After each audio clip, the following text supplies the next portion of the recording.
sebelum kita mulai ke sesi materinya, Fer mau perkenalan dulu nih pembicara kita pada pagi hari ini yang sangat luar biasa ya. Kita sudah kedatangan Ibu Enda Imawati. Selamat pagi, Ibu. Selamat pagi. Iya, dari teman-teman ya, Ibu Enda ini sekarang bekerja sebagai redaktur di Harian Surya. Betul ya, Ibu ya? Betul. Dan Ibu Enda, teman-teman, kalau Vero sebutin karyanya satu-satu, kita bisa sampai besok nih di ruang Zoom ini, karena saking banyaknya karya yang sudah dihasilkan oleh Ibu Enda. Oke, bisa kita langsung mulai saja. Dipersilakan kepada Ibu Enda untuk memulai materinya. Baik, terima kasih. Saya yang mengoperasionalkan PPT atau dari panitia?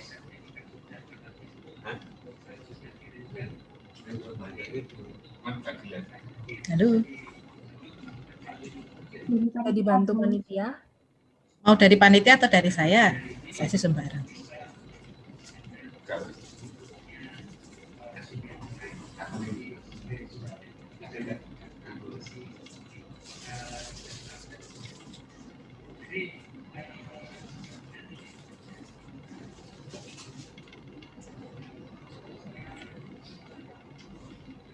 Baik, terima kasih. Saya kemarin sudah mendapatkan opini dari peserta, kemudian ada satu susulan.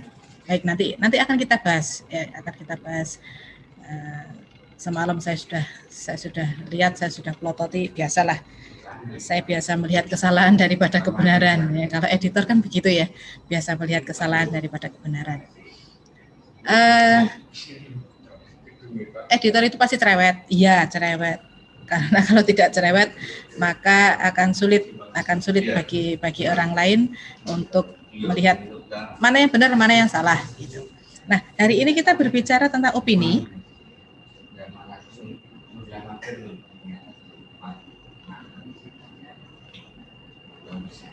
Oke, ya. Kita berbicara tentang opini. Nah, opini itu kalau di dalam media, terutama media cetak, itu masih dalam wilayah jurnalistik loh ya. Jadi opini yang kita buat ini bukan sekadar saya berpendapat, saya punya gagasan, saya lontarkan. Tidak seperti itu. Tidak hanya seperti itu. Jadi tidak seperti ketika lisan kemudian kita berdebat kemudian saya punya argumentasi. Tidak seperti itu ya, tidak seperti itu. Nah, opini yang dituliskan terutama untuk media itu yang pertama pastilah lihat dulu medianya. Kita akan menulis opini misalnya ke medianya media anak muda atau misalnya medianya ini gereja punya media nih, punya majalah atau punya apalah ya media segala macam buletin atau apapun ya. Kemudian saya ingin menuliskan opini di sana. Nah, lihat dulu. Ini topik yang cocok kira-kira apa? Jadi kita ya seperti kalau di toko itu lah ya, kalau sebelum pandemi ya, lihat-lihat dulu atau waktu pandemi itu kalau kita sudah mulai mau belanja online itu kan lihat-lihat dulu semuanya, dilihat sampai 15 menit belum bisa menentukan pilihan. Tapi ya memang seperti itu ya, Lihat dulu kemudian baru kita bisa memilih. Ini masih proses memilih loh ya. Lihat dulu kemudian ini ada yang cocok dengan saya, maka saya akan lihat lebih spesifik lagi. Nah, opini seperti ini opini yang masuk di dalam media, terutama media cetak ya. Media cetak saya harus bercerita tentang media cetak, dan pada masa pandemi ini terus terang saja media cetak sedang drop karena orang sudah tidak keluar rumah, kemudian ya kondisinya seperti itu. Sebenarnya ini sudah kami prediksi ya. Bahwa media cetak itu nanti akan stagnan. Saya tidak mengatakan drop ya, itu akan stagnan. Itu sudah beberapa tahun yang lalu. Itu sebabnya kami mulai mengaktifkan online. Nah, ketika media cetak itu sedang dalam krisis, maka ada halaman-halaman yang harus dipangkas, dan kebetulan di Surya itu yang dipangkas halamannya halaman opini pada saat itu. Tetapi saya tetap meminta supaya komunikasi dengan pembaca tidak terputus. Kalaupun opini itu tidak menjadi bagian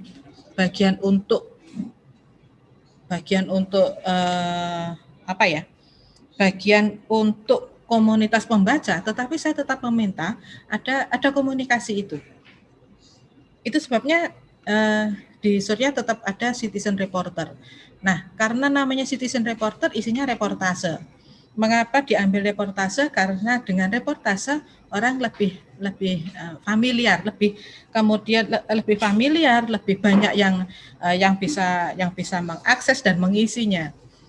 Itu juga sebagai bentuk promosi kampus, promosi sekolah, dan seterusnya.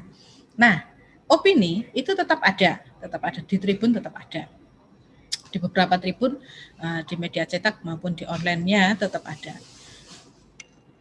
Opini yang masuk di dalam wilayah jurnalistik adalah opini yang berdasarkan data, fakta, dan contoh kasus. Jadi bukan perkara saya suka dengan si A karena seperti ini. Nanti kan opini saya, itu kan pendapat saya. Tidak seperti itu. Di dalam jurnalistik itu harus tetap berdasarkan data, fakta, contoh kasus. Berikutnya.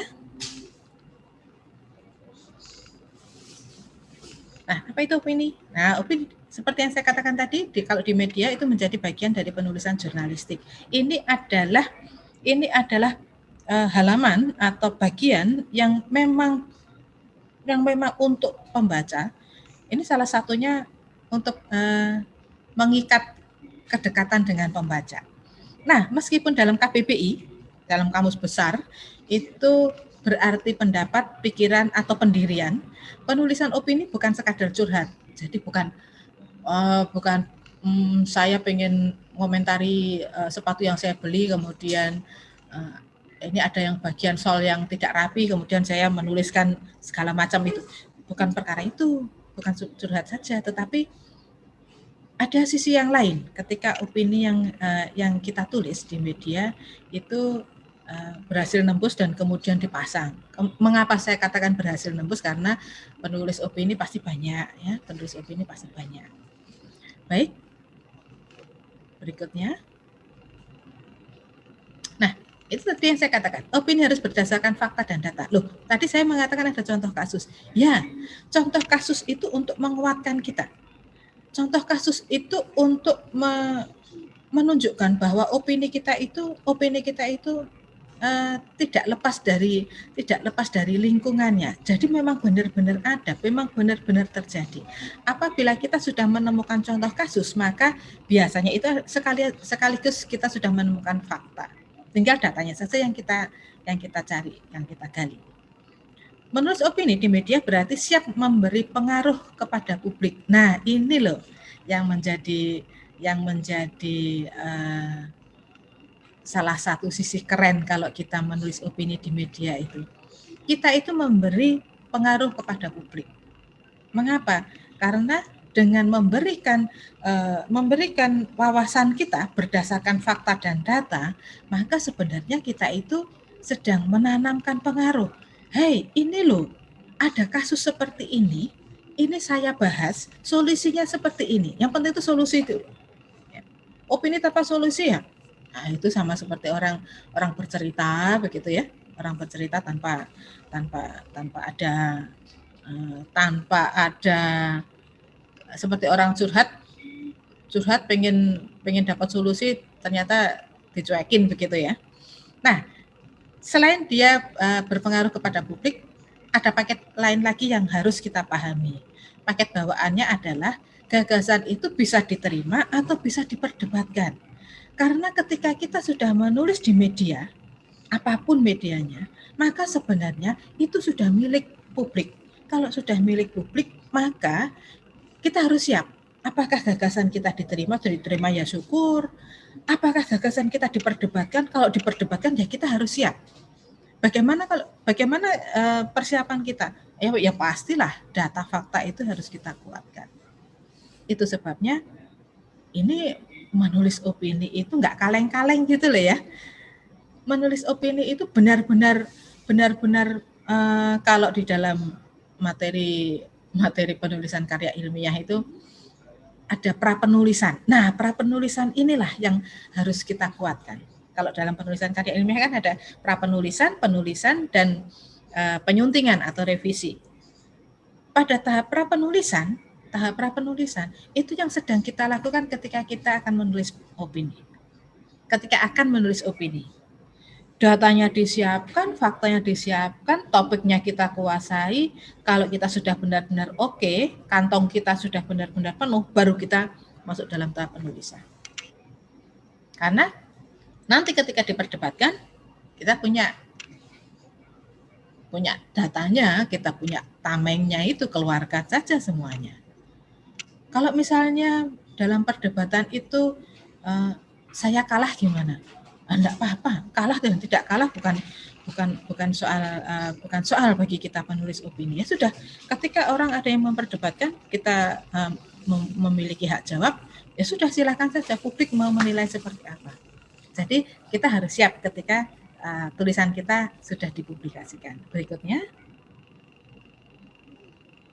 mengapa opini dibuka untuk penulis di luar redaksi? Itu tadi ya. Ada keterlibatan pembaca. Itu salah satu cara untuk merawat kedekatan dengan pembaca. Kalau di YouTube itu kan biasanya sebelum kalian tonton YouTube saya, silakan dudul si subscribe itu, kemudian like, bagikan, seperti itu. Itu kan kalau di YouTube. Saat itu juga kita sudah tahu respons pembaca. Tetapi kalau di media cetak kan tidak secepat itu responnya. Karena itu untuk merawat kedekatan, ini keterlibatan pembaca diperlukan untuk media cetak. Baik, berikutnya. Nih, sebelum menulis pahami ini dulu. Yang pertama, sebelum menulis opini untuk media tertentu, wajib mencari tahu media yang dituju. Harus ini. Saya sering mendapatkan tulisan puisi. Ada segebok puisi minta dimuat. Nah, saya kan tidak punya halaman puisi. Nah, ini mau nulis ke media saya kok tidak pernah melihat media saya. Padahal sangat gampang diakses, sangat gampang. Papernya setiap pagi ada, mbok dilihat di situ papernya itu. Kalau memang tidak ada ya jangan dikirim, karena mengapa? Ya kasihan, sudah terlanjur mengirim, dan saya yakin orang yang mengirim ke media itu pasti itu kiriman yang terbaik. Lah kalau yang terbaik itu kemudian diabaikan karena tidak ada halaman, karena tidak ada ruangan khusus untuk cerpen, padahal dia sudah menulis cerpen, ini cerpen terbaiknya, ya kasihan.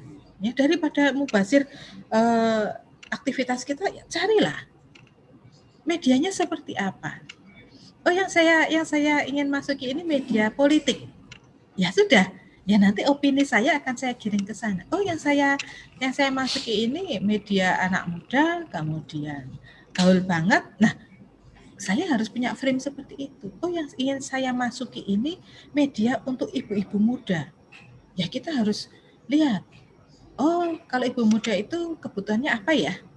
Opini yang cocok untuk mereka apa ya? Ya sudah. Jadi wajib mencari tahu media yang dituju. Itu yang pertama. Yang kedua, bacalah opini di media itu selama beberapa hari ditambah dengan beberapa minggu. Minggu yang terakhir itu M-nya kapital. Hari Minggu ya maksud saya. Baca opininya dulu. Sebelum kita membaca opini milik mereka, jangan pernah menulis dulu. Karena apa? Karena belum tentu akan cocok dengan media itu. Kalau kita sudah membaca beberapa hari, kita akan tahu benang merahnya. Media ini membutuhkan tulisan opini tentang pendidikan. pendidikannya seperti apa? Oh, ini pendidikan untuk pendidikan tinggi. Oke, saya bisa masuk ke sana. Oh, media ini lebih suka kalau opininya opini yang mengarah pada keluarga, ya sudah masuk ke sana. Mengapa saya menambahkan beberapa hari Minggu? Karena kadang-kadang ketika Minggu itu gayanya berubah. Ini biasanya di media cetak begitu ya, Sabtu Minggu itu gayanya berubah. Senin, Selasa, Rabu, Kamis, Jumat itu strong. Oh, beritanya kencang terus. Pokoknya strong lah. Biasanya akhir pekan orang itu sudah mulai ingin beristirahat. Nah, kalau mereka sudah ingin beristirahat, mereka tidak mau baca yang kencang-kencang lagi, ya yang nyaman-nyamanan sajalah. Karena itu kita perlu membaca juga yang hari Minggu, spesial hari Minggu. Karena hari Minggu biasanya tampilannya berbeda. Yang nomor 3, patuhi aturan main mereka. Galak banget ya, sombong banget nih media. Enggak begitu, itu gaya selingkung ya. Tahu selingkung ya? Selingkuh tahu, bukan, ini beda jauh ya. Lingkung itu lingkung. Kalau saya mengatakan lingkungan, tahu ya lingkungan. Nah, selingkung itu gaya yang mereka terapkan pada di lingkungan mereka. Gaya selingkung ini wajib kita pahami. Gaya selingkung di Kompas berbeda, gaya selingkung di Jawa Pos berbeda, gaya selingkung di Tribun berbeda. Gaya selingkung ini baik tentang topiknya, baik tentang cara penulisannya, juga tentang gaya berargumentasi beda-beda. Karena itu patuhi aturan mainnya. Itu sama seperti kalau kita bertamu ke rumah orang, itu ya kita harus patuhi aturan mereka. Misalnya kita bertamu ke rumah keluarga Jawa yang Jawa Tengah begitu ya, yang masih kenceng begitu. Nah, ketika kita bertamu ke rumah mereka, ya ikuti aturan mainnya. Mau masuk begitu, lepaslah alas kaki, karena kalau di keluarga Jawa itu ya masuk itu melepas alas kaki. Itu lantainya nanti kalau kotor gimana? Nggak peduli kotor atau nggak kotor, kecuali kita sudah dipersilakan untuk memakai alas kaki. Mempersilakannya juga yang tidak basa-basi. Enggak apa-apa, pakai aja. Lihat dulu, kalau yang pemilik rumah memang memakai alas kaki, ya kita pakai alas kaki kita. Tetapi kalau yang punya rumah itu tidak memakai alas kaki, jangan pernah memakai alas kaki masuk rumah. Walaupun dipersilakan, itu basa-basi. Nah, ya seperti itu. Itu yang harus kita pahami. Aturan main di media beda-beda, ya. Berikutnya, tulisan opini. Idenya seperti apa sih? Cari ide yang menarik, aktual ya, sedang dibicarakan saat ini. Penting, semua kalau penting ini gampang lah, karena semua kadang-kadang kita tuh menganggap semuanya penting begitu ya. Ada kedekatan tuh misalnya begini. Saya menulis di contoh-contoh yang kemarin saya koreksi, ada kedekatan. Kedekatan itu bukan perkara kedekatan secara fisik saja ya, kedekatan jarak begitu, tidak harus seperti itu. Kedekatan itu ada kedekatan hobi misalnya. Kemarin ada yang menulis tentang Liga Champion. Nah, Liga Champion. Liga Champion kan jauh di sana, naik pesawat berapa jam. Iya, kalau tentang jaraknya iya. Tetapi jangan lupa, kedekatan ini bukan perkara jarak saja, tetapi kedekatan ini kedekatan hobi, itu bisa. Jadi nulis sepak bola tentang Liga Champion ya bisa-bisa saja. Karena apa? Karena itu memang itu banyak yang suka. Kemudian nantilah Anda lihat koreksi saya tentang opini-opini yang sudah masuk itu. Kedekatan yang menarik lagi, ini ada contoh kedekatan itu yang terakhir dikirim ke saya. Ini tentang betapa generasi milenial itu sedang galau karena pekerjaan untuk mereka tidak tersedia banyak. Pekerjaan formal ya, tidak tersedia banyak, apalagi pandemi begini. Tetapi anak-anak muda ini tetap bisa menjadi influencer.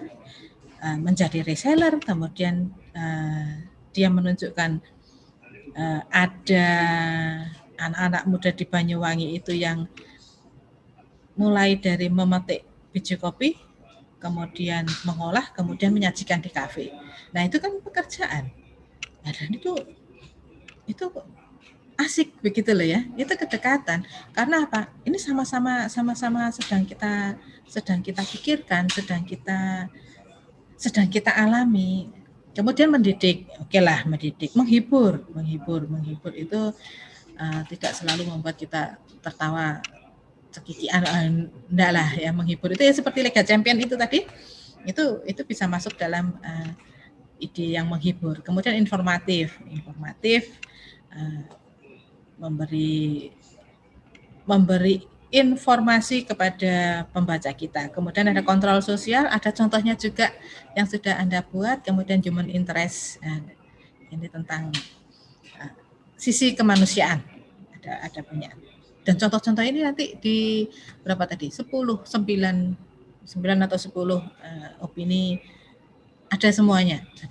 Asik sebenarnya. Ada 2 yang tidak saya koreksi karena memang bukan opini ya, memang bukan opini dalam wilayah jurnalistik. Baik, berikutnya. Nah, selain ide, kita harus memiliki argumentasi yang kuat. Argumentasi yang kuat. Ini sebenarnya pokok. Ini sebenarnya prinsip ketika kita menulis opini. Argumentasi itu yang penting. Tabunglah data dan fakta. Carilah contoh kasus. Saya selalu cerewet perkara data dan fakta. Cari contoh kasusnya supaya kedekatan itu terbangun. Ya. Menabung data dan fakta. Cari sebanyak-banyaknya data. Loh Bu, kalau misalnya kolomnya sedikit, datanya banyak gimana?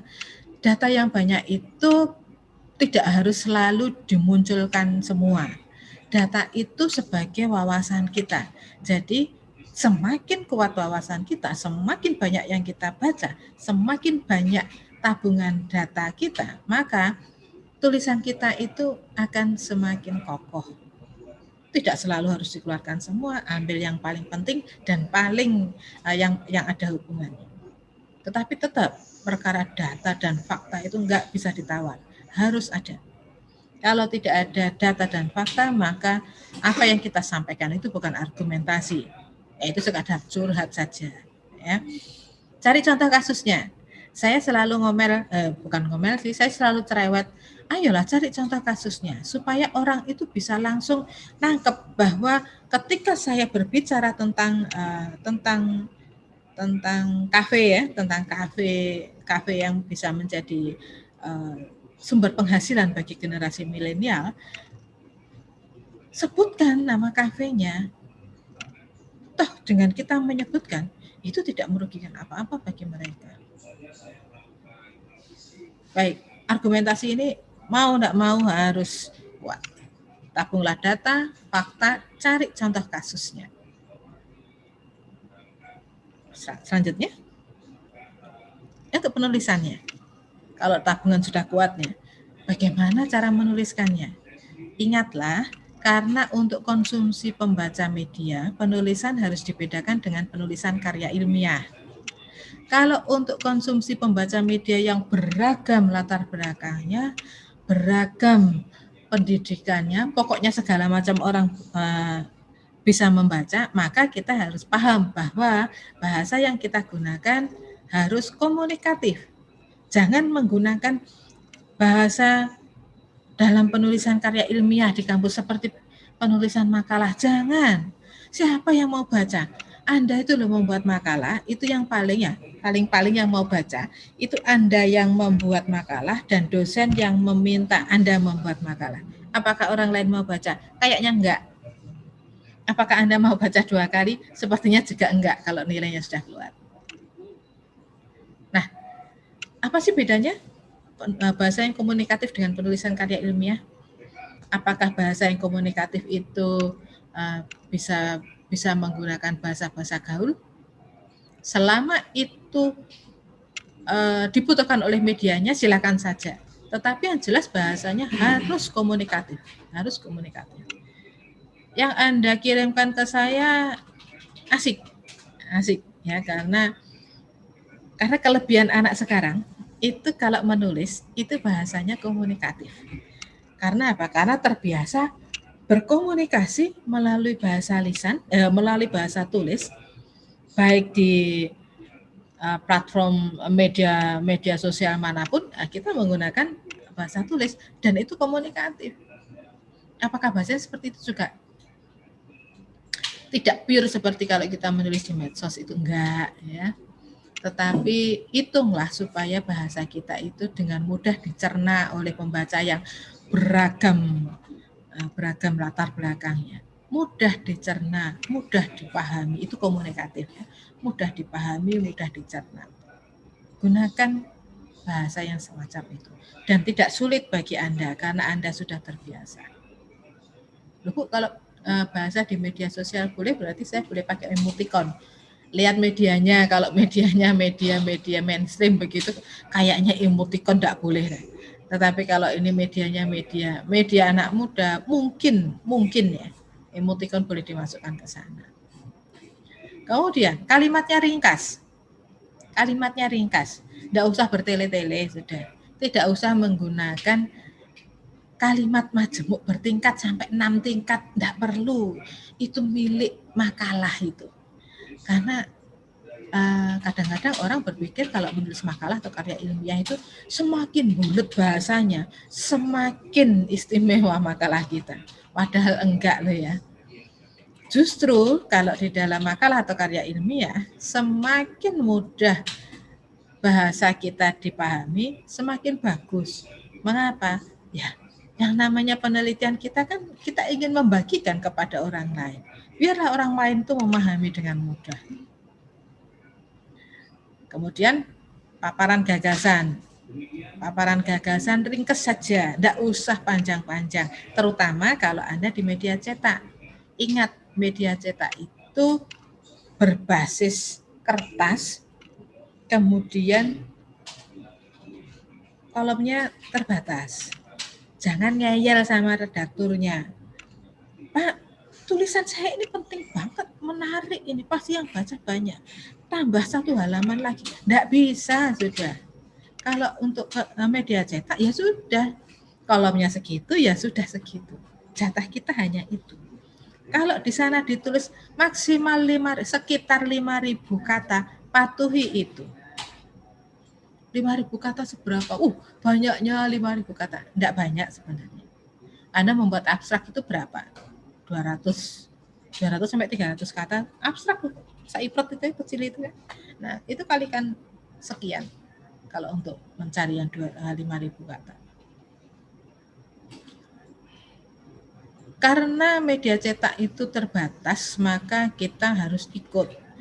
Gagasan kita yang luar biasa, meledak begitu ya. Tulisan kita sudah siap, kita siapkan, jadinya itu 3 halaman full. Wih, banyak banget ya, 3 halaman full. Walah, tidak usah banyak-banyak ya, tidak usah banyak-banyak. Dikepras ya. Mana yang paling penting dan menarik itu yang kita munculkan. Karena media cetak terbatas. Bukan ada yang media online. Betul, media online lebih nyaman bagi kita karena kita bisa menulis panjang banget ya. Dari Sabang sampai Merauke kita bisa tuliskan. Betul. Untuk media online relatif lebih longgar untuk jumlah halamannya. Tetapi jangan pernah lupa kekuatan orang membaca, terutama untuk media di gawai gadget ya, untuk gawai atau digital itu terbatas loh. Orang membaca digital itu tidak sekuat ketika membaca kertas. Lebih cepat lelah mata.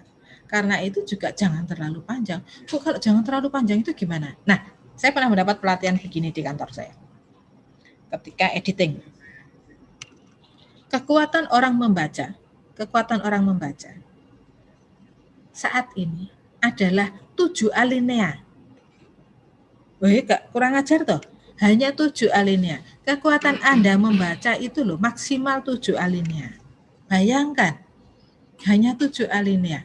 Padahal yang namanya berita itu kan, wah, kalau apalagi kalau sudah beritanya itu menarik dan penting, pasti akan berusaha untuk menuliskan sebanyak-banyaknya. Tetapi ternyata orang itu hanya betah membaca 7 alinea. Setelah itu tidak dibaca kok. Tidak dibaca. Kurang ajar banget ya. Tapi ya memang begitu. Nah, ada caranya untuk mengantisipasi keengganan membaca. Ya sudah dibuatkan, misalnya berita ya, beritanya panjang begitu ya dibuat menjadi tiga bagian. Berita pertama, ini HL-nya, ini anak berita, ini anak berita. Dengan begitu orang merasa bahwa oh ini berita baru, oh ini berita baru. 7 alinea, 7 alinea, 7 alinea, masih kuat.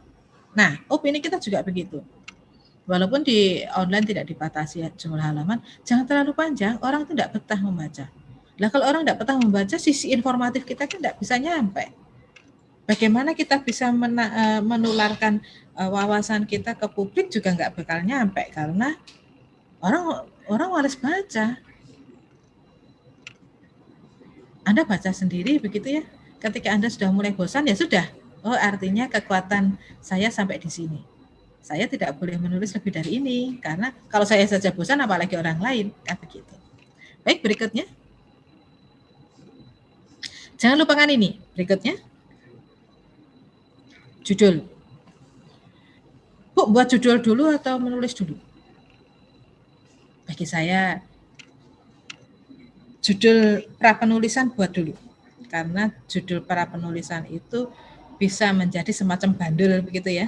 Semacam bandul supaya outline kita itu tidak lari dari judul awal. Tetapi ketika sudah jadi, lihat dulu judulnya masih relevan enggak? Kalau enggak ganti aja. Jadi judul dulu atau nulis dulu? Buat dalam prapenulisan judul kita, kemudian kita menulis, kemudian baca lagi. Biasanya judulnya akan bergeser. Oh, lebih menarik menggunakan judul yang ini. Nah, pilih judul yang membuat orang menoleh beberapa saat. Judul kita harus menarik. Kita tidak bisa menarik perhatian orang kalau kita sudah mainnya di tulisan. Kita tidak bisa menarik perhatian orang dengan video, dengan foto.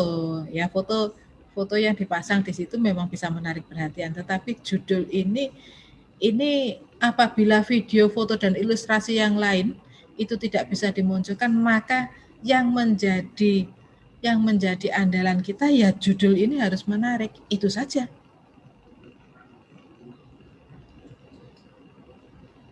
Ya gimana lagi? Kita tidak punya senjata apa-apa selain huruf-huruf yang kita tata itu. Karena itu judul harus istimewa. Gunakan gaya terkini kalau memang diperlukan. Kalau tidak diperlukan ya tidak usah. Ya. Tetapi judul itu tetap menarik. Ya. Judul harus tetap menarik. Baik, berikutnya. Cubitan di awal. Ngapain ada cubitan-cubitan? Nah, setelah judul, begitu judulnya menarik, orang akan melihat ke paragraf pertama. Ya, karena kita di Indonesia ya, lihatnya di paragraf pertama. Kalau di negara lain mungkin memulai dari kanan. Enggak, di paragraf pertama. Cubitan itu adalah tugas lead. Lead itu kira-kira satu alinea atau kalimat di awal yang menjadi pembuka. Kalau rumah itu adalah teras. Kalau toko di Grand City itu adalah etalase. Lihat etalasenya, kalau orang suka orang masuk. Sama seperti kalau misalnya saya lagi nganggur begitu buka Shopee, lihat etalasenya dulu. Oh, ini yang bagus dan murah, kemudian baru saya mencari masuk. Nah, lead itu seperti etalase. Lead harus membuat orang jatuh cinta pada pandangan pertama. Jatuh cinta pada pandangan pertama itu saya yakini betul. Penting. Ketika Anda bertemu seseorang, Anda akan melihat lebih dulu penampilan dia secara fisik, ya. Secara fisik akan melihat penampilan. Yang namanya penampilan bukan sekadar perecengan begini ya, suara, pokoknya secara fisik lah, secara fisik. Ketika melihat pertama, itu bisa menentukan saya tertarik atau tidak. Saya tertarik atau tidak. Ketika penampilan fisiknya menarik, maka saya akan mendekat. Ketika etalase di Grand City itu menarik, ketika saya lihat dari jauh, saya akan mendekat melihat. Itu sudah sangat lumayan itu. Kalau apalagi untuk penulisan, kita tidak bisa bermain visual untuk penulisan. Ketika cubitan di awal itu sudah membuat orang mau berhenti beberapa saat, kemudian membaca lead kita, itu istimewa. Karena lead-nya ini memang berfungsi menggiring pembaca mengetahui masalah yang akan kita bahas. Kalau dia sudah tertarik pada judul, ya salah, judul itu kan fontnya besar. Kalau fontnya besar memang menarik perhatian. Setelah judul kemudian orang melihat lead kita, cubitan pertama ternyata kena. Dia berhenti sebentar di situ, kemudian dia baca. Oh, itu sudah kemenangan bagi kita penulis opini. Dia lihat judul, tertarik, berhenti sebentar, lihat lead-nya. Setelah lihat lead-nya, kemudian dia pengen tahu. Oh, kalau dia pengen tahu, berarti itu selangkah ke depan untuk kita. Karena apa? Karena dia akan membaca paragraf berikutnya. Baik, selanjutnya. Beri paket lengkap. Nah, ini kalau sudah masuk dalam paragraf berikutnya, beri paket lengkap. Gagasan yang ditawarkan, sebentar. Gagasan yang ditawarkan itu harus sesuai dengan lead kita. Jadi ketika di lead itu kita sudah mencubit mereka, nah berikutnya ini loh, saya punya gagasan saya ini istimewa. Kok sombong banget? Bukan sombong, ini perkara percaya diri ya, penulis opini kan harus percaya diri. Gagasan yang saya tawarkan ini menarik. Mengapa menarik? Karena argumentasi saya kuat. Kok bisa menyebut diri argumentasinya kuat? Ya pastilah, karena saya memiliki fakta, data, dan contoh kasus. Saya sudah punya semuanya, sudah lengkap. Dah, argumentasi kita kuat. Ini tentang badan tulisan ya. Setelah lead, pembaca kita cubit, kemudian mereka berhenti sejenak, paragraf berikutnya kita sudah menawarkan gagasan yang menarik, kemudian argumentasi kita kuat karena didukung oleh fakta, data, dan contoh kasus. Penguatan tentang gagasan yang disodorkan itu penting. Karena apa? Banyak orang memiliki gagasan yang mungkin mirip dengan kita, tetapi argumentasinya biasanya kurang kuat. Karena apa? Karena gendongan di prapenulisan itu yang tidak disiapkan. Kalau kita sudah menyiapkan fakta, data, dan contoh kasusnya, maka yakinlah argumentasi kita akan kuat. Baik, berikutnya. Jangan lupa, ini bagian terakhir, penutup. Ya. Simpulkan.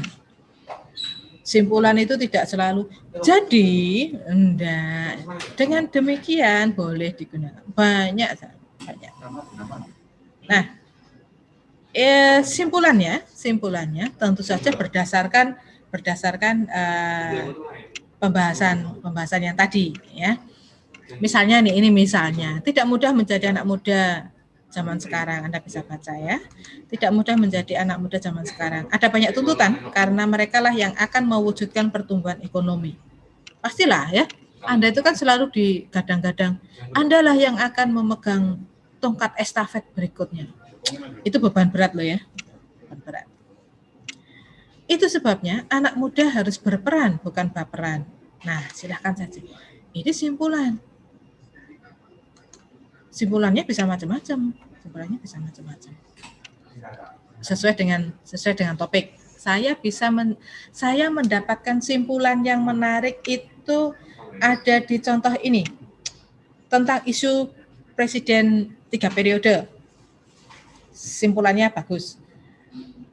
Atau tentang si ini yang datang terakhir tadi tentang kopi Banyuwangi, itu simpulannya bagus. Nanti kita lihat sama-sama.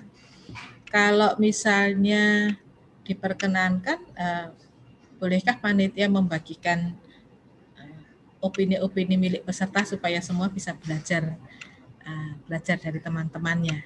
Saya hanya memberi komentar sih kalau di PowerPoint-nya. Iya Bu, nanti setelah Ibu menyampaikan materi, kita ada sesi khusus untuk membahas tulisan dari para peserta. Oke, tapi mereka bisa melihat punya temannya ya? Bisa. Nanti kita bahas sama-sama. Nanti dibantu share screen juga. Baik. Nah, penutupnya bisa bermacam-macam. Gaya menutupnya juga bisa beragam. Ya, nanti Anda bisa melihat cara menutup. Jangan pernah lupa, solusinya harus muncul. Apakah penutup itu juga sekaligus solusi? Bisa.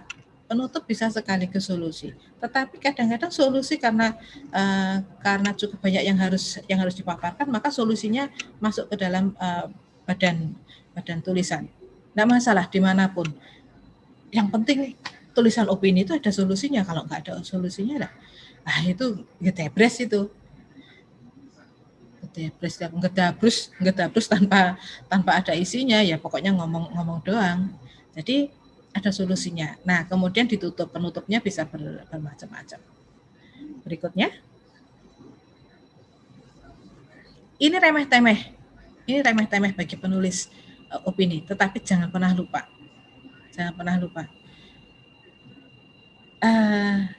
Miliki yang saya tuliskan ini sebelum Anda menulis opini. Milikilah kalender. Kalender seperti apa? Ya pokoknya kalender lah, ya. Terutama kalender event. Apakah kalender semacam ini? Bu, itu kuno banget. Di HP itu kan ada kalender. Iya, saya tahu. Di HP itu ada kalender. Tetapi apakah di HP Anda ada kalender 1 Mei Hari Buruh, 2 Mei Hari Pendidikan, 3 Mei hari apa, 4 Mei hari apa? Adakah yang itu? Kayaknya tidak ada. Bu, kalau di kalender yang itu konvensional itu kan cuman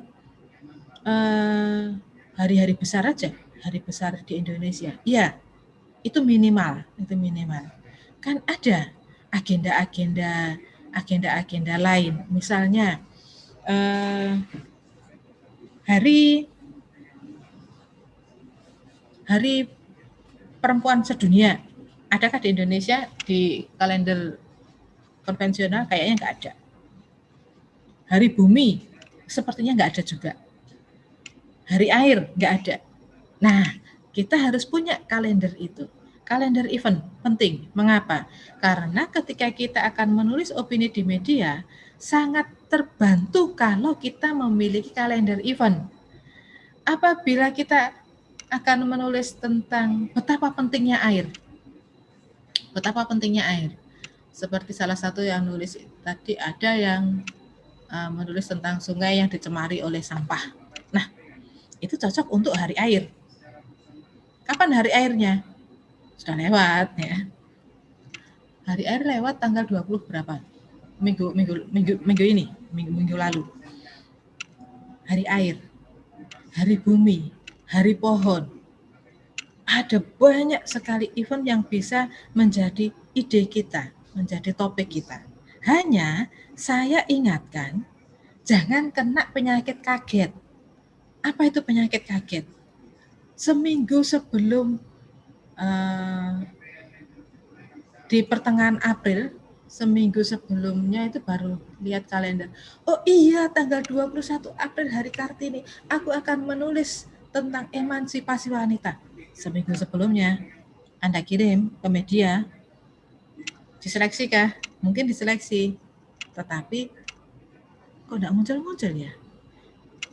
Jangan lupa, redaktur itu biasanya punya tenggang waktu untuk keamanan materi naskahnya itu kira-kira 2 minggu.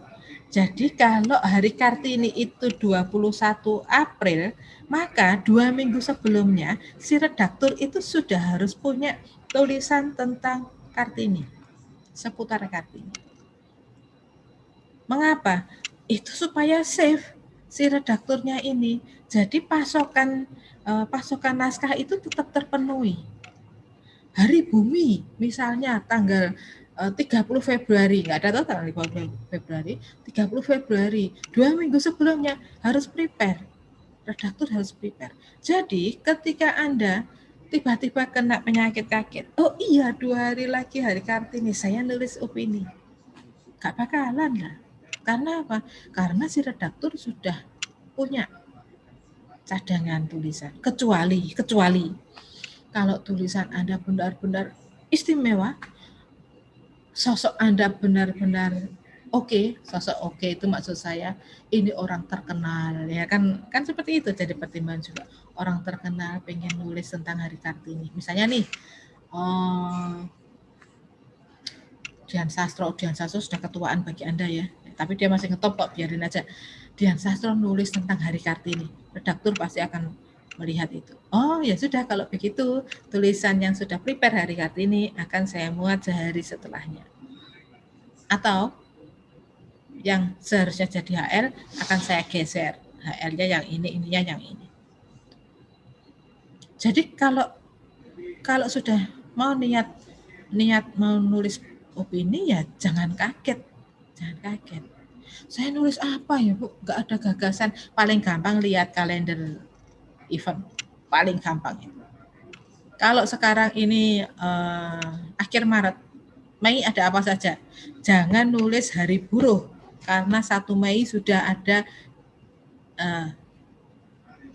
April. Jangan menulis 5 April misalnya, 5 April hari bumi, jangan nulis itu sekarang karena mikirnya masih lama, kumpulkan datanya lama, faktanya masih harus nyari, belum lagi Anda harus bertapa dulu sebelum menulis. Ini kebiasaan saya Bu, harus bertapa dulu 2-3 hari baru jadi, 1 April dikirimkan, telat sudah. Jadi paling tidak 2 minggu sebelumnya kita sudah prepare, ya. Sudah kirimkan ke media. Jadi redaktur itu sudah bisa ancang-ancang, oh saya sudah punya tabungan untuk tulisan ini. Dia akan siapkan. Jadi biasanya 2 minggu itu sudah prepare, sudah penuh semuanya. Kecuali kalau ada tulisan mendesak yang harus dimuat saat itu. Itu miliki kalender, harus ya. Jeli melihat peristiwa. Nah, ini kalau mau menulis opini ya memang harus membuka mata ya. Jeli melihat peristiwa. Cobalah lihat di sekitar kita ada apa saja. Yang paling membuat, coba ketika Anda mau menulis opini di media keluarga yang isinya ibu-ibu muda. Coba kasus hilangnya Ara, anak 7 tahun itu yang rumahnya Karanggayam itu akan menjadi topik pembahasan yang menarik bagi ibu-ibu. Ibu-ibu muda yang punya anak seusia Ara, 7 tahun, 8 tahun, itu pasti juga memiliki kepanikan yang sama ketika anaknya, jangan-jangan nanti anakku hilang kalau pas main di depan rumah. Itu peristiwa. Nah, Bu, kalau ada peristiwa seperti itu, saya nulis opininya tentang apa ya? Walaupun yang terakhir saya baca dari laporannya teman-teman reporter, ada konflik di dalam keluarga mereka, keluarga si orang tua ARA, tapi ya kita lihat aja kasusnya. Kalau sudah seperti itu kita harus berempati. Kita harus berempati. Berempatinya begini. Tulisan opini kita tidak mengambil arah sebagai contoh kasus tentang misalnya ya, contoh kasus tentang tipisnya pengawasan terhadap anak. Wah, itu sangat tidak berempati. Tetapi kita bisa membuat kasus ini ke opini tentang bagaimana ibu-ibu atau orang tua dengan anak seusia itu ketika sekolah masih belum temu muka, mereka harus ada di rumah penuh, bapak ibunya juga harus bekerja, pengawasannya seharusnya seperti apa? Apa permainan yang bisa dilakukan di dalam rumah yang tetap membuat anak-anak gembira? Opini-opini semacam itu yang dibutuhkan. Berempati, begitu ya. Kemudian angle-nya menarik. Nah, angle menarik ambil dari sudut pandang yang tidak biasa, Kalau semua media menulis tentang ARA, nah kita ambil sudut pandang yang tidak biasa. Sudut pandang apa? Misalnya, cara menghabiskan waktu di rumah untuk anak-anak yang paling efektif dan menyenangkan bagi mereka yang seperti apa. Udah, itu kita berempati. Kita tidak menjadikan contoh kasus hilangnya ARA ini sebagai bahan pembahasan, enggak, tetapi kita belajar dari situ. Atau ketika kalau di kami ada SOP tentang penulisan orang yang bunuh diri, ya, penulisan tentang orang yang bunuh diri. Nah, itu bisa dijadikan opini. Bunuh diri itu kan tidak sekadar orang bosan hidup kemudian menyiksa dirinya sendiri sampai mati. Tidak sekadar itu. Jadi biasanya ini untuk mencari angle yang menarik ya, kami digiring untuk berempati. Bagaimana caranya membuat orang tidak depresi? Bagaimana caranya membuat orang dengan penyakit yang menaun itu tetap bisa hidup sehat? Nah, seperti itu ya. Jadi kita berempati, tetapi justru itu yang bisa menjadi angle yang menarik, bukan perkara contoh kasusnya. Contoh kasus itu cantolan saja. Kemudian jangan menggurui. Nah, jangan menggurui. Ketika saya menjadi redaktur opini,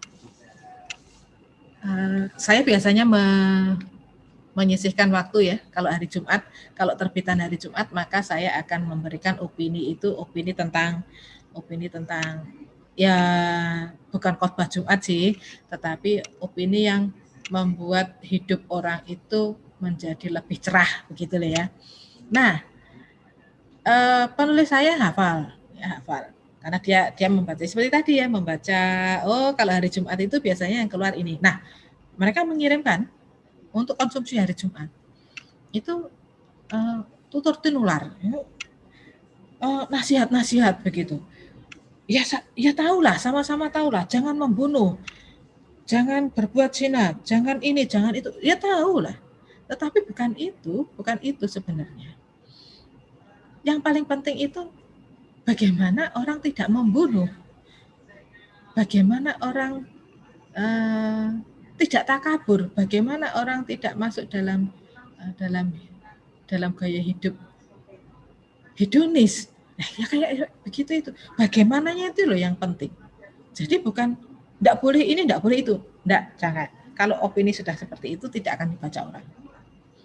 Dan yang terakhir, kuasai topik, pastilah ini. Harus ini. Kalau kita tidak menguasai topik, jangan tulis opini tentang itu. Jangan pernah tulis opini tentang itu. Karena ketahuan. Karena data dan fakta kita biasanya juga tidak akan kuat karena kita tidak menguasai topik itu. Kalau Anda kuasai topik itu, maka opini Anda akan menarik. Karena apa? Karena faktanya ada banyak, kuat, datanya tangguh. Kalau sudah begitu, orang bisa melihat bahwa penulis ini wawasannya luas ya, tentang topik ini ya. Kalau topiknya berbeda mungkin ya beda lagi. Cuman begitu orang itu berbicara tentang orang itu membaca tulisan kita tentang betapa galaunya generasi milenial yang tidak bisa mendapatkan pekerjaan formal seperti yang ayah dan ibu mereka harapkan, ternyata ada peluangnya. Kok bisa? Lihatlah sekeliling. Dan itu ketika kita menguasai topik itu, faktanya banyak, datanya kuat, maka orang tahu bahwa penulis opini ini wawasannya tentang pekerjaan untuk generasi milenial kuat nih, asik ini orang ini. Nah, itu nilai positif bagi kita. Baik, berikutnya.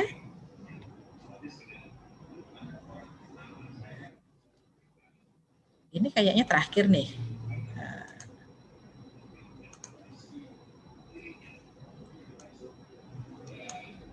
Ini remeh-temeh, termasuk remeh-temeh. Tulis dengan MS Word.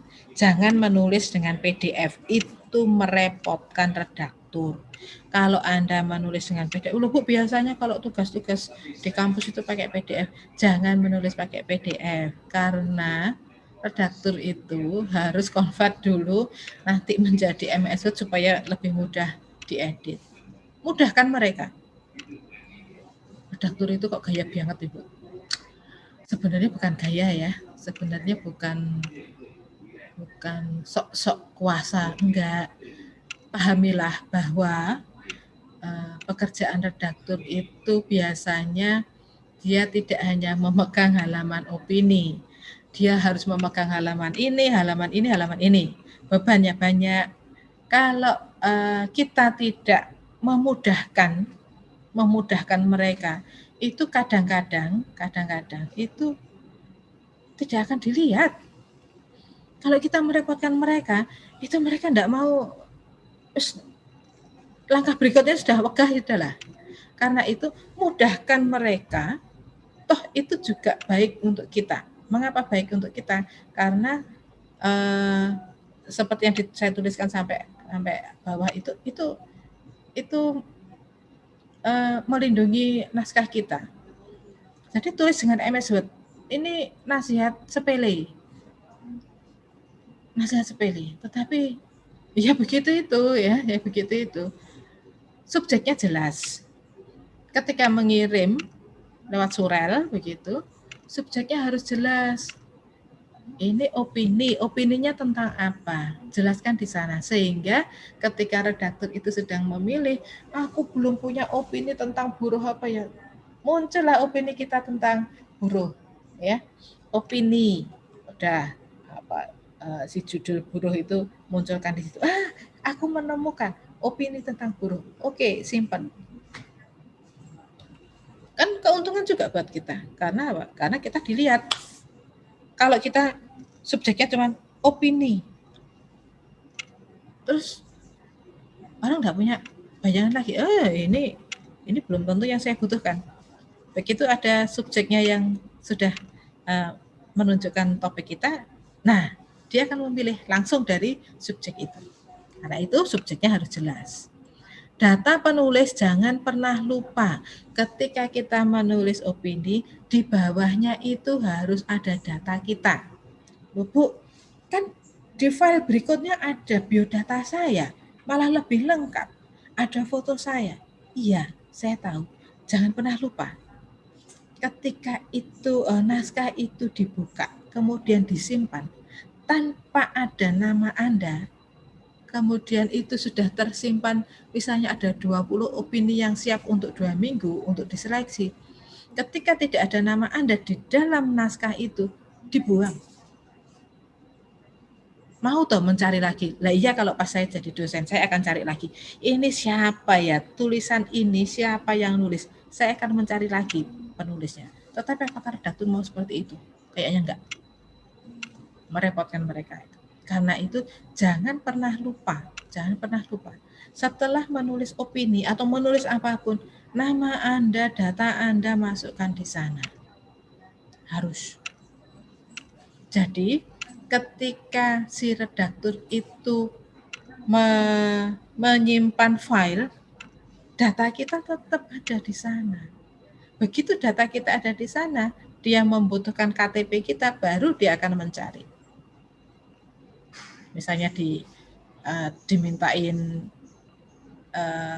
scan KTP, dia akan mencari. Tetapi jelas data kita ada di sana. Jadi jangan remehkan yang semacam itu. Itu sama tuh seperti Anda membuat makalah dulu di kampus. Jangan pernah merasa, banyak mahasiswa kan begini, sudah menulis makalah selesai, send, kirim. Kan sudah ada di situ pengirimnya saya. Jangan lupa dosen itu ketika mengunduh naskah, mengunduh tugas Anda, di dalam tugas itu tidak ada nama Anda. Iya, kalau mahasiswanya cuma 20 akan dicari lagi. Kalau mahasiswanya paralel 3 kelas, 30 ada 90 mahasiswa. Mau nyari lagi? Enggak mau. Nah, jangan merugikan diri sendiri. Tulis data Anda di bawah opini Anda. Jika data termasuk scan KTP atau NPWP, masukkan ke dalam satu folder. Mengapa satu folder? Memudahkan mereka. Sudahlah, memudahkan redaktur. Kan bisa saya kirim satu persatu. Nggak usah, sudah. Bu, saya KTP-nya kesingsal ini. Baru saya kirim ulang KTP doang. Kalau Anda mau kirim ulang semuanya. Jangan kurang KTP, kirim KTP tok. Kurang NPWP, kirim NPWP saja. Jangan. Ditendang benar. Kirimkan ulang utuh semuanya. Ini remeh-temeh yang penting, ya. Mengapa itu semua dilakukan? Memudahkan redaksi. Kalau redaksi sudah dimudahkan, maka Anda juga yang akan kena imbas positifnya. Mengapa? Karena datanya ada, sudah lengkap. Ketika diunduh itu semuanya katut, begitu loh ya datanya. Baik, kayaknya sudah selesai nih. Berikutnya apa? Nah, kan berikutnya terima kasih. Baik, saya serahkan kembali ke panitia. Silakan. Oke, terima kasih Bu Enda atas materinya. Sekarang kita mungkin langsung aja kita mau mulai membahas yang hasil karya dari para peserta ya Bu ya. Mungkin boleh dibantu panitia untuk share screen lagi. Mungkin teman-teman peserta kalau ada pertanyaan bisa diketikkan saja di kolom chat, nanti kita bahas, kita jawab setelah membahas karya-karya peserta.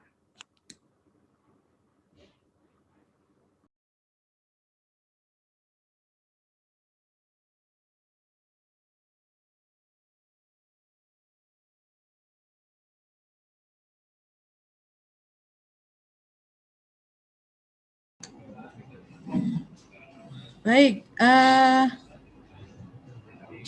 file ini peserta yang lain sudah punya enggak?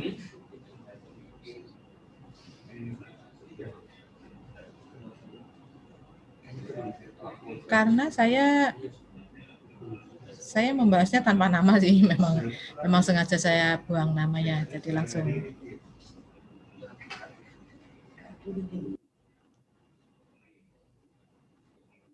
Silakan atau diberi kesempatan untuk membaca dulu ya. Untuk peserta silakan membaca dulu, nanti pembahasannya ada di PowerPoint berbeda.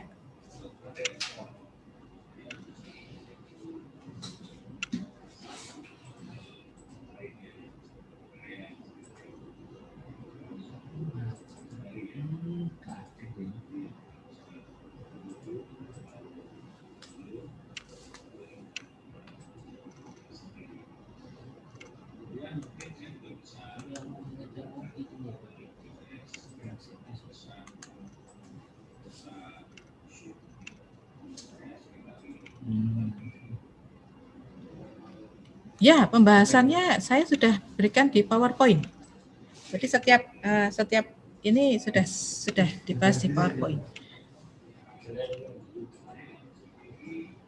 Semua kalau seandainya semua peserta memiliki semua file milik temannya, nanti bisa ke pembahasan di PowerPoint itu. Jadi saya tidak perlu membaca ulang semuanya, begitu loh ya.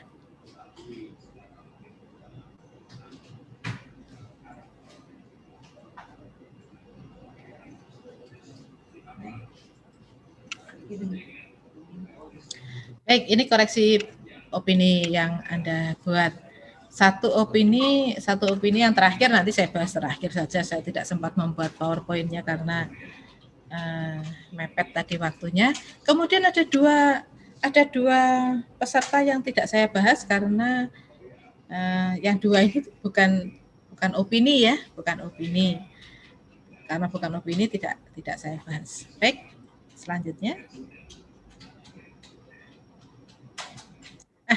Plagiarisme di kalangan masyarakat, judulnya itu ya, plagiarisme di kalangan masyarakat. Nanti Anda bisa membaca utuh naskah aslinya. Ini koreksi dari saya. Judul bisa dibuat nakal, ya. Misalnya, mencomot boleh asal tahu diri. Plagiarisme, isme yang naik daun. Ya, pokoknya ya begitulah.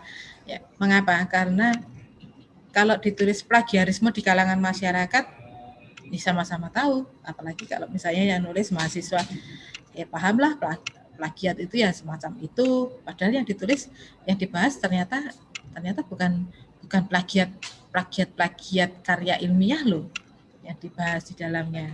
Nah, karena yang dibahas itu ternyata bukan plagiat yang ada di dalam bayangan saya atau juga bayangan sebagian orang ketika membaca judul itu, plagiarisme di kalangan masyarakat, maka bisa diubah judulnya. Kalau ini judul pra penulisan, sebelum menulis kemudian membuat outline, jadi setelah jadi kemudian munculkan bagian yang menarik dari opini Anda sebagai judul. Nah, itu nanti bisa diubah judulnya. Saya hanya menyodorkan alternatif judul ya. Mencomot boleh asal tahu diri. Plagiarisme, isme yang sedang naik daun. Lead-nya bagus. Penulis tentang plagiarisme ini lead-nya bagus.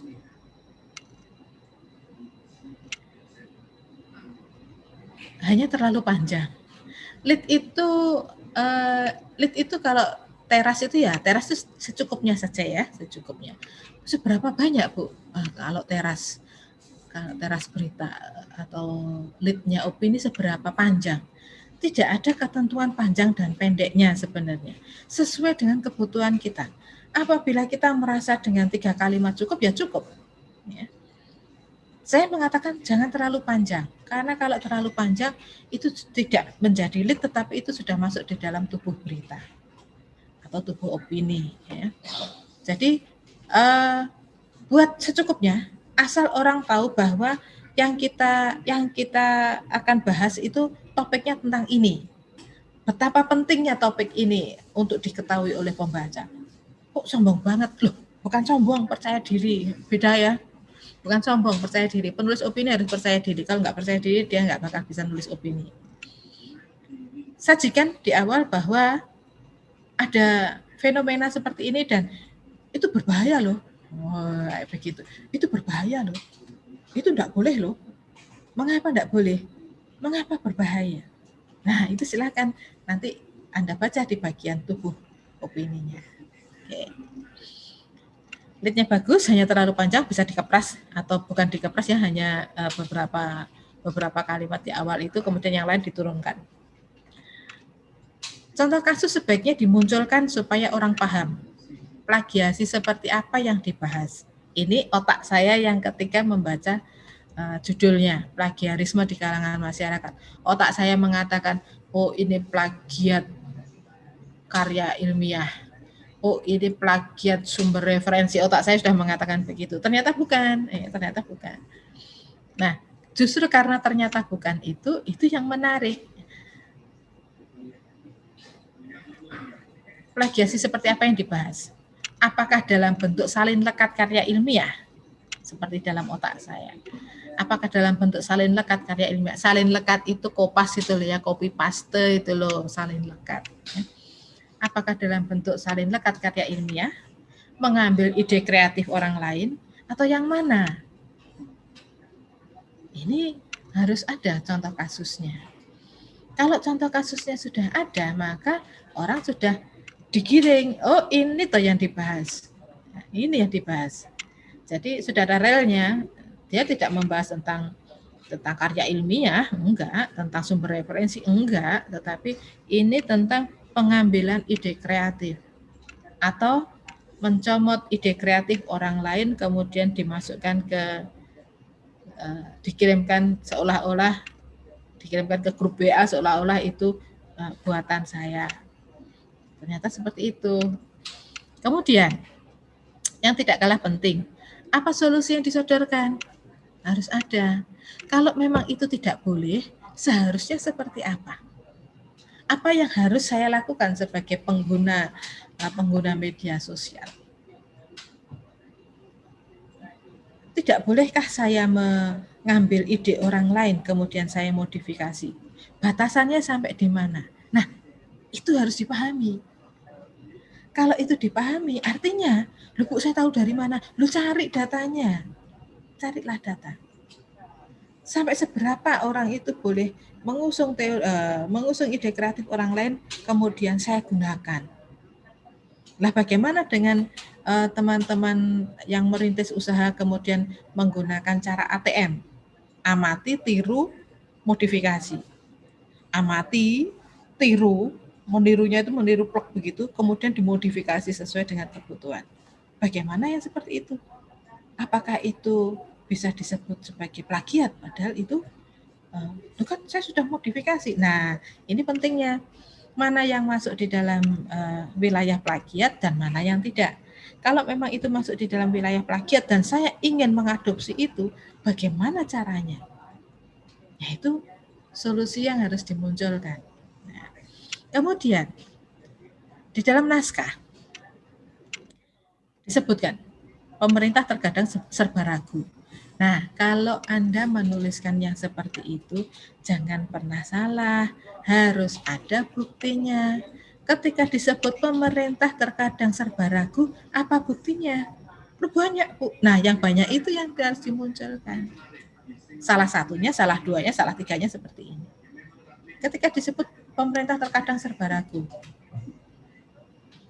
kapan ya pemerintah ragu-ragu perkara Kopas? Oh, pernah kok ada. Waktu itu loh kasusnya yang, nah itu pentingnya contoh kasus. Ketika ada contoh kasus itu, maka kita bisa melihat bahwa tulisan saya ini berdasarkan fakta, karena kita sudah dapat contoh kasus. Nah, kemudian penutupnya belum ada nih, ya, tinggal nambah penutup itu nanti. Baik, itu untuk yang pertama, ya, untuk yang pertama. Baik, berikutnya yang kedua. Buanglah sampah pada tempatnya, tepatkah? Judulnya asik. Kalau judul buanglah sampah pada tempatnya kan biasa, ternyata ditambahi, tepatkah? Ini sudah membuat orang menoleh. Asik ini judulnya. Judulnya menarik karena sejak lama peringatan itu kan sudah dianggap sebagai sesuatu yang benar. Kan benar. Buanglah sampah pada tempatnya. Loh kan benar. Loh kok masih dipertanyakan lagi? Tepatkah? Apa yang salah? Apa yang salah dengan peringatan buanglah sampah pada tempatnya? Ini sudah mencubit loh. Bagus ini. Topiknya tentang sampah, tetapi tidak seperti sampah-sampah tulisan sampah-sampah yang harus membuang sampah, harus ini, enggak, ya, asik. Paragraf menunjukkan pokok pikiran. Harus dibuat paragraf baru ketika pokok pikiran berbeda. Tidak bisa opini hanya satu paragraf, karena sudah pasti gagasan yang disampaikan banyak. Ada beberapa peserta menuliskan opininya hanya satu paragraf. Sagebok begitu ya. Jangan. Paragraf itu bukan perkara, itu urusannya materi kuliah bahasa Indonesia. Enggak, bukan. Paragraf itu dibuat supaya orang mudah memahami gagasan kita. Karena apa? Karena satu paragraf itu kan satu pokok pikiran. Ketika berbeda pokok pikirannya, ya dibuatkan paragraf baru. Bu, apa enggak boleh satu paragraf? Bukan perkara boleh enggak boleh ya, tetapi ini perkara komunikatif tidak. Kan dasarnya tadi penulisan kita bahasanya harus komunikatif. Kalau di dalam opini hanya satu paragraf unggul, maka orang tidak akan bisa dengan mudah mendapatkan gagasan kita yang bermacam-macam itu. Padahal kita itu punya gagasan banyak. Karena itu harus dipisah menjadi paragraf-paragraf. Kecuali begini, saya kemarin baru saja mengedit, ini tulisan fiksi ya, karena tulisan fiksi saya ya oke lah. Tulisan fiksi, cerpen itu hanya satu paragraf, bukan hanya satu paragraf, satu kalimat. Saya sudah pasti menolak. Karena apa? Karena tidak mungkin orang itu bercerita hanya satu kalimat. Satu paragraf aja tidak mungkin kok satu kalimat. Tetapi itu di dalam fiksi. Dan dia dasarnya ingin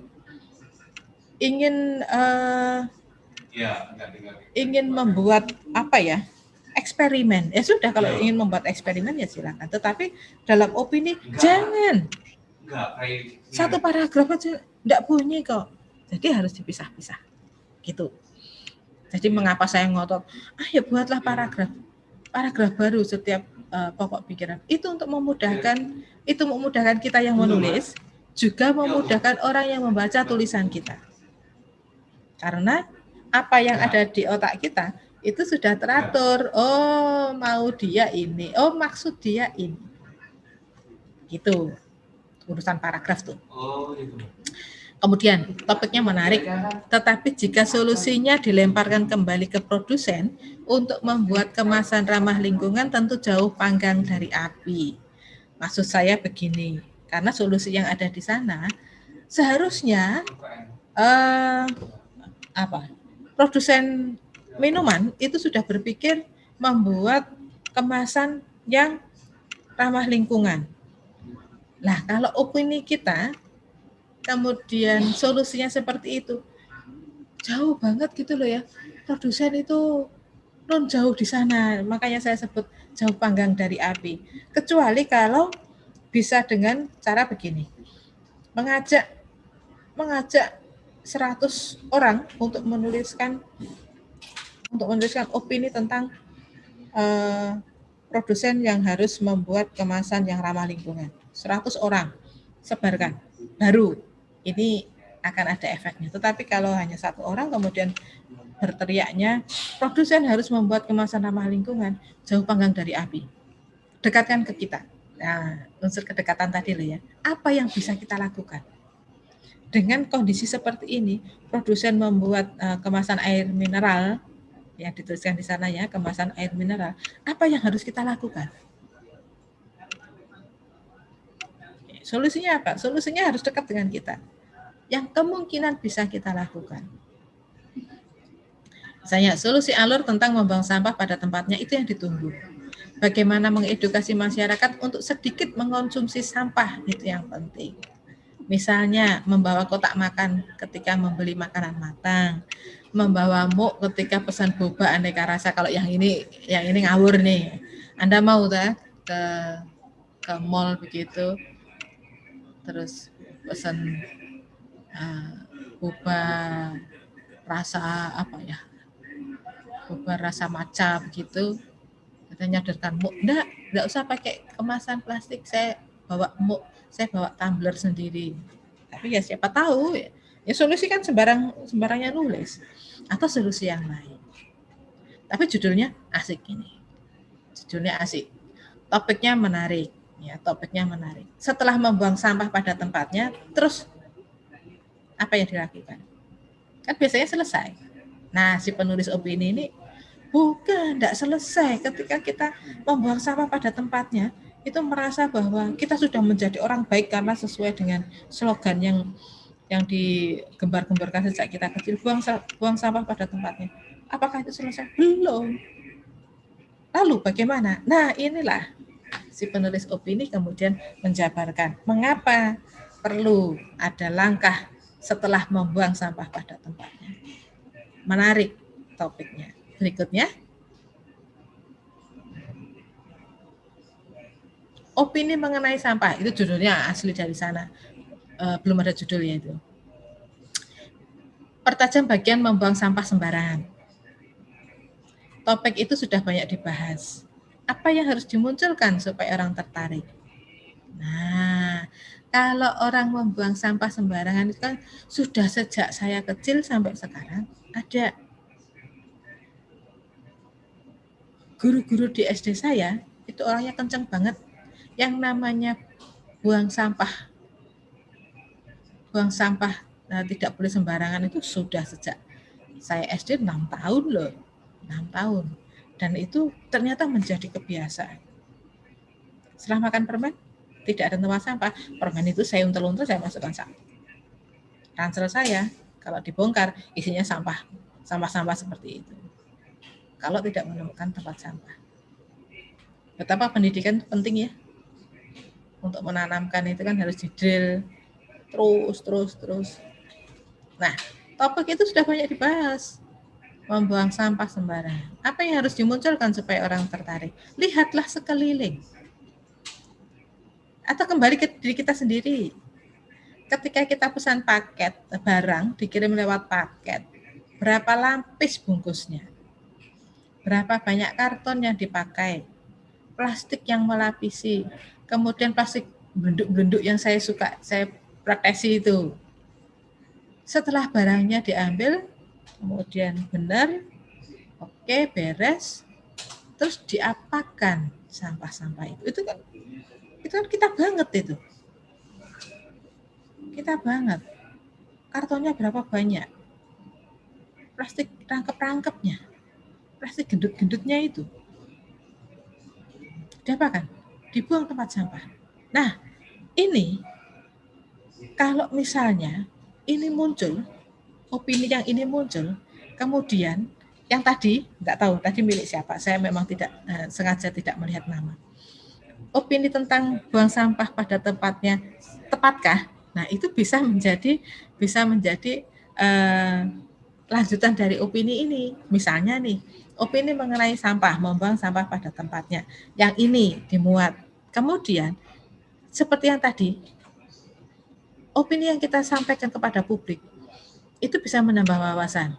Kita harus siap kalau itu diterima atau diperdebatkan. Nah, ketika saya bayangkan ya, ketika opini mengenai sampah ini dimuat, kemudian opini yang tadi buang sampah pada tempatnya sudah tepatkah tadi, itu akan muncul setelah opini ini. Nah, ini diperdebatkan.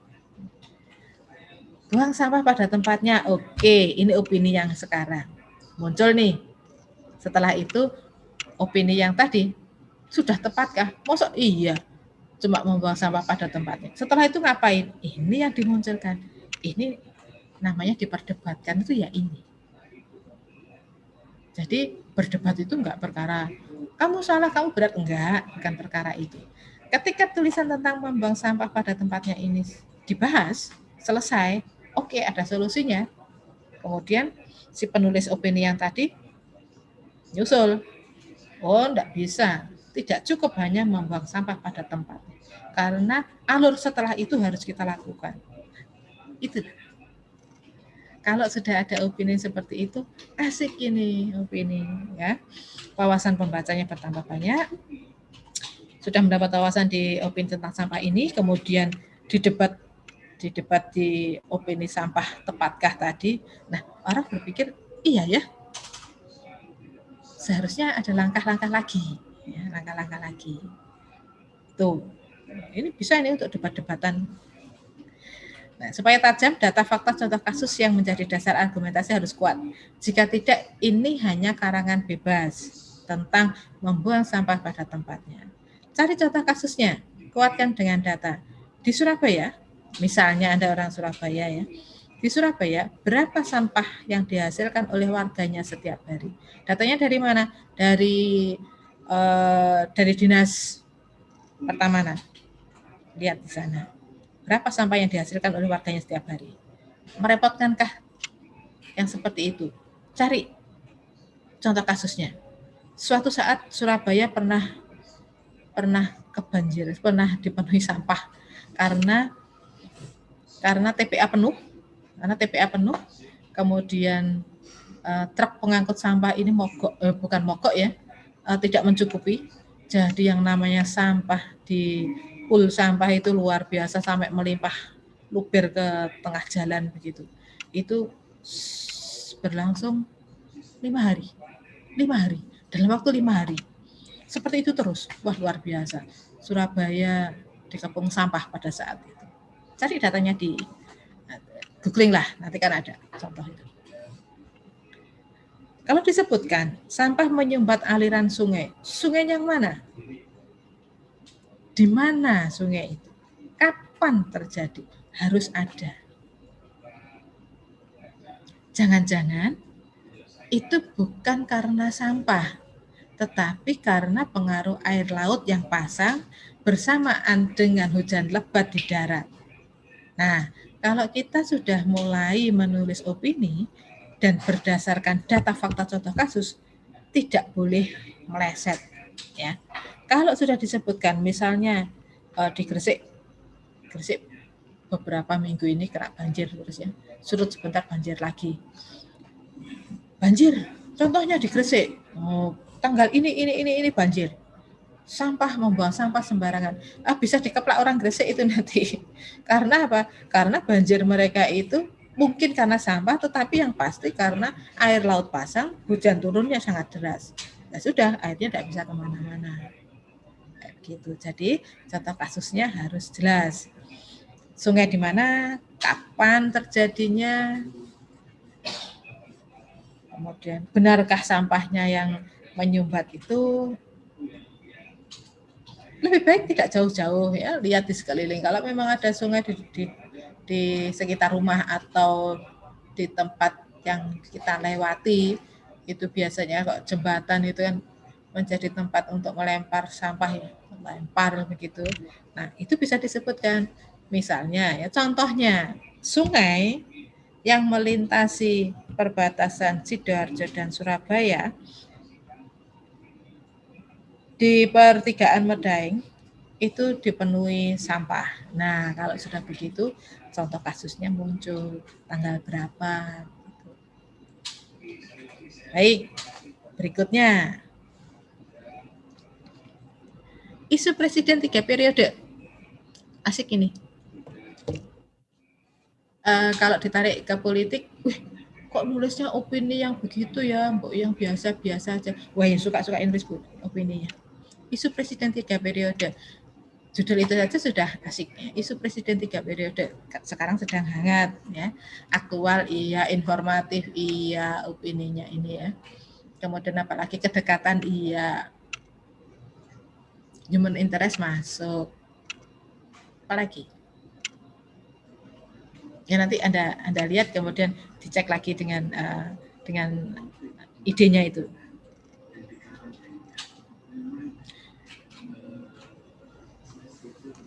Oke, nah judul langsung menunjuk pada topik.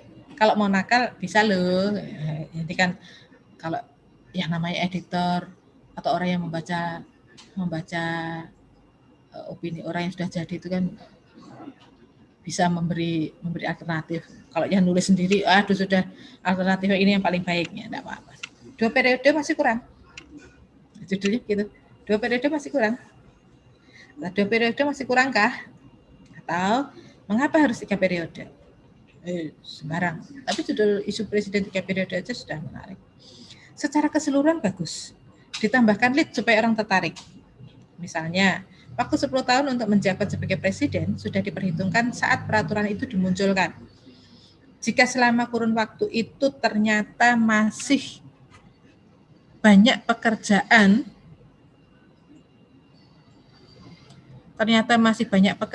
yang harus dilakukan untuk rakyat, mungkinkah presiden menambah 1 periode lagi? Itu bisa dijadikan alternatif lead-nya. Ya. Kemudian solusinya jelas. Solusi Anda bisa belajar dari penulis opini ini. Solusinya ada di bagian akhir dan sekaligus itu menjadi penutup dia. Bagus. Kita bisa belajar dari opini yang ini. Berikutnya, kelas daring sekolah negeri. Ingat ya, dikotomi sekolah negeri swasta pada opini ini rentan diperdebatkan. Dikotominya sekolah negeri dan sekolah swasta. Contoh kasusnya sudah ada untuk sekolah negeri SMP 3 Sidoarjo. Yang swasta bagaimana?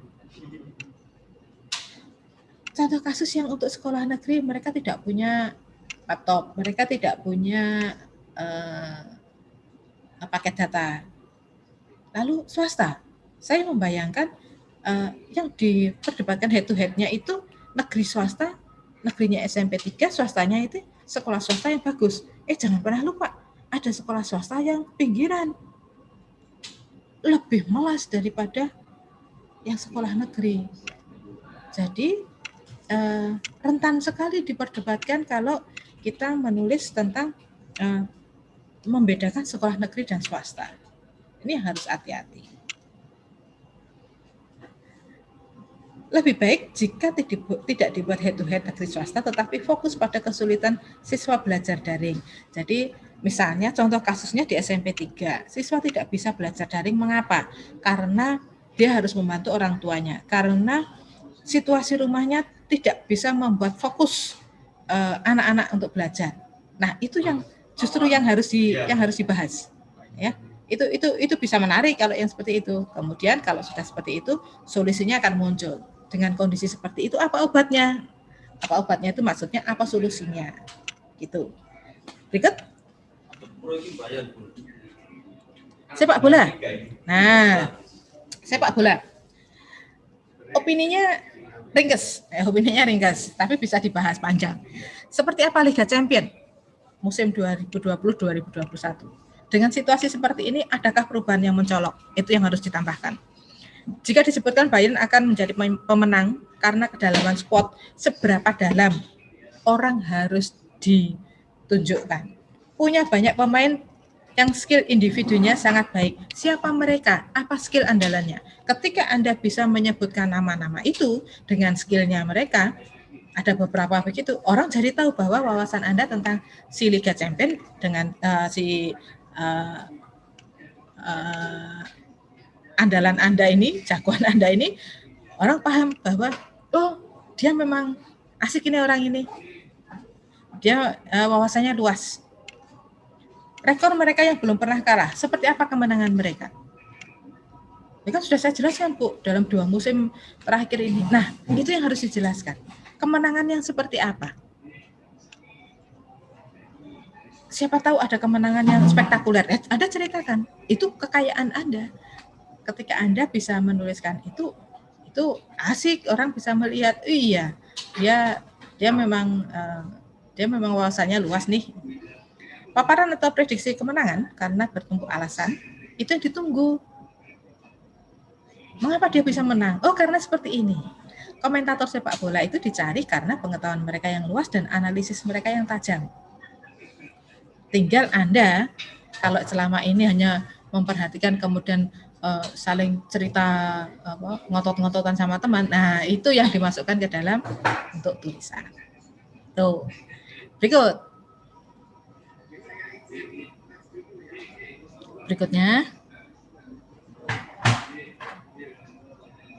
Nah, perlukah artis atau public figure membatasi privasinya? Topiknya menarik.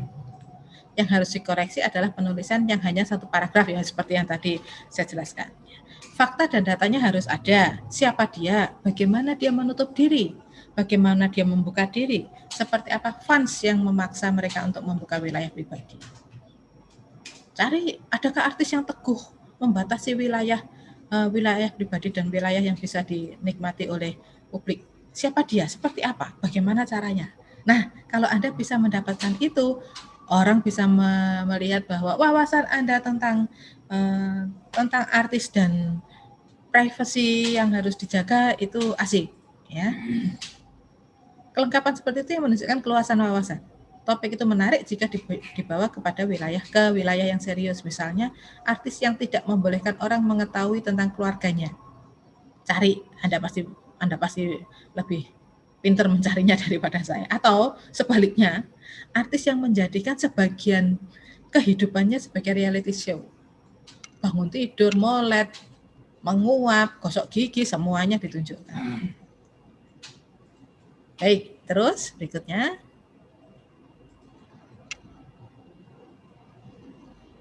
Pola hidup sehat. Nah, judul ini harus digosok nih ya.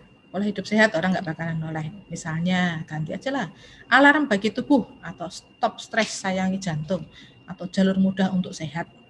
Fakta dan data sekali lagi harus dimasukkan. Kalistenik menarik jika ditambahkan data mengenai berapa lama cara itu dilakukan supaya tubuh bugar dalam sehari. Loh, Bu, saya tahu dari mana? Dicarilah data. Pasti ada. Jika makanan beku dan siap saji tidak bagus, bagaimana menyiasatinya? Padahal orang itu mencari karena praktis. Nah, itu yang penting daripada sekadar menunjukkan bahaya. Oh, bahaya ini, tahu, bahaya tahu. Tapi bagaimana solusinya? Nah, itu yang penting. Ya. Minta tolong ditambahkan lead yang menarik supaya orang mau membaca. Oh, kok hilang?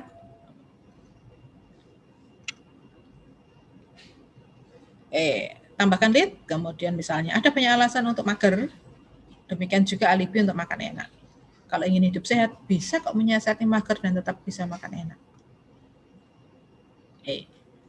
Berikut.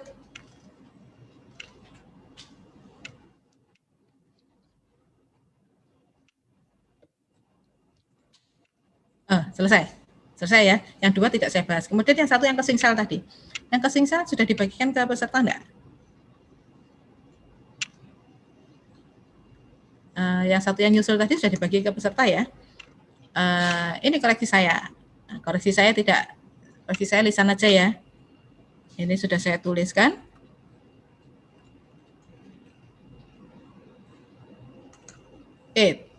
Topiknya asik, hangat ya, aktual nih. Ya. Sesuai kebutuhan saat ini. Pembahasannya juga menarik.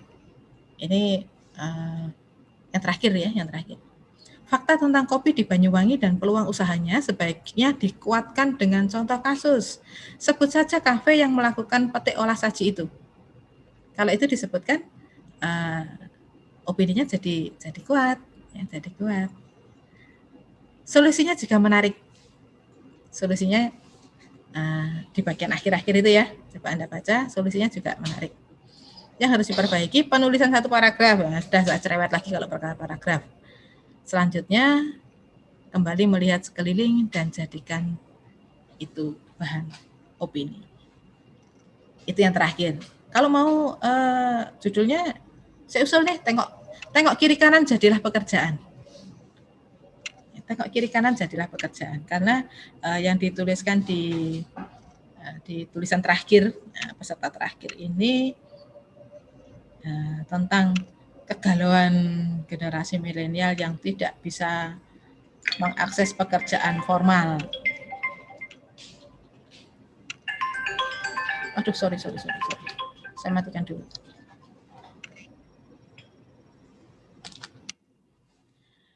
Baik, itu yang terakhir.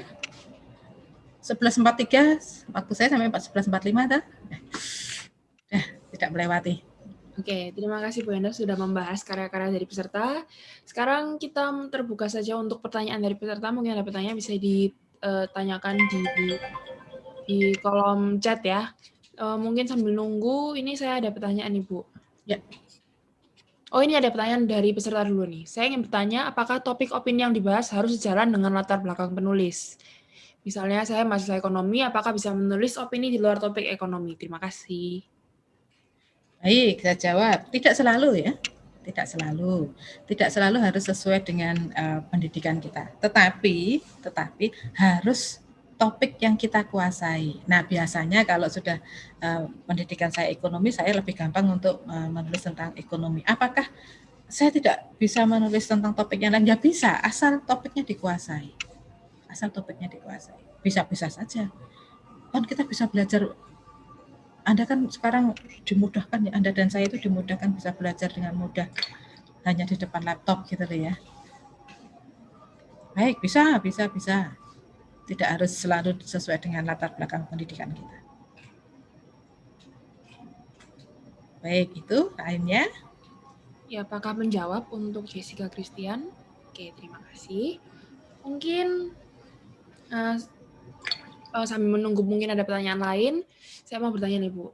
Ibu pernah tidak sih menjumpai tulisan opini yang kontroversial dan bisa disebut menggemparkan gitu Bu, menggemparkan, dan kalau memang iya, misalnya nih tulisan opini saya menggemparkan seperti itu dan kontroversial, apa sih kiat-kiat yang atau solusi yang bisa saya lakukan untuk mengatasinya kayak gitu?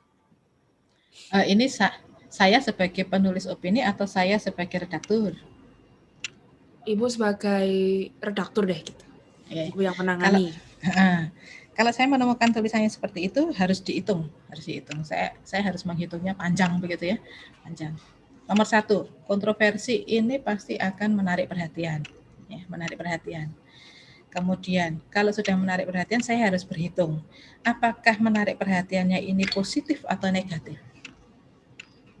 Apakah menarik perhatiannya ini memberikan dampak yang nomor 1, memberikan dampak yang positif bagi masyarakat, nomor 1. Ya, nomor 1. Kalau tidak, saya skip. Walaupun itu menarik. Kalau berikutnya, apakah ini berpotensi untuk menimbulkan kegaduhan saja ya, menimbulkan kegaduhan, kemudian melibatkan lembaga-lembaga lain, kemudian gaduhnya lebih kencang lagi. Nah, kalau gaduhnya ini diperhitungkan positif, jalan. Kalau enggak. Karena kalau sudah muncul di publik itu sudah enggak bisa di-skip. Itu tanggung jawab penyaringnya, seperti itu. Tapi biasanya begini, saya berkomunikasi dengan penulisnya. Tulisan ini akan berpotensi menimbulkan kegaduhan.